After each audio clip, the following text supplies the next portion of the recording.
அரக்கோணத்தை தலைமையிடமாக கொண்டு புதிய மாவட்டம் உருவாக்க நடவடிக்கை எடுக்கப்படும் என்று தேமுதிக பொருளாளர் திருமதி பிரேமலதா விஜயகாந்த் தெரிவித்துள்ளார்.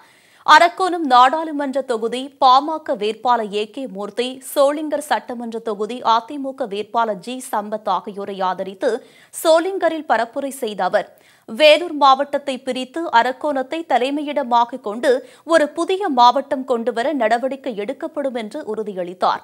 சோளிங்கர் மலையில் இருந்து கனிம வளம் கொள்ளையடிக்கப்பட்டு வருவதாகவும் அதனை இரும்பு கரம் கொண்டு அடக்குவோம் என்றும் தெரிவித்துள்ளார். பெங்களூர் செல்லும் சதாப்தி ரயில் அரக்கோணத்தில் நின்று செல்ல நடவடிக்கை எடுக்கப்படும் உள்ளிட்ட பல்வேறு வாக்குறுதிகளை நமது வேட்பாளர் நிறைவேற்றுவார் என்று உறுதியளித்தார்.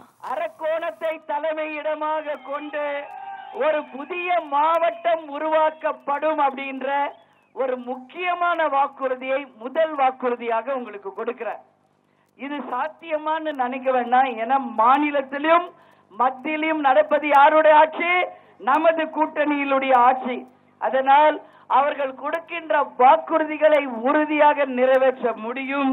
அதனால் உங்களுடைய நீண்ட நாள் கோரிக்கையாக அரக்கோணத்தை மாவட்டமாக கொண்டு உறுதியாக வேலூரிலிருந்து பிரித்து உறுதியாக செய்யப்படும் என்பதை இந்த நேரத்தில் உங்களுக்கு வாக்குறுதியாக கொடுக்கிறோம்.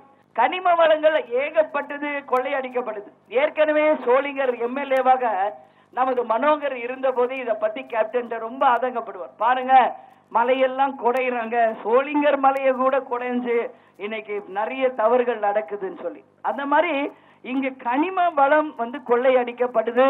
அதை இரும்புகரம் கொண்டு அடக்கி நிச்சயம் மக்கள் பயன்பாட்டிற்கு நாங்கள் கொண்டு வருவோம்.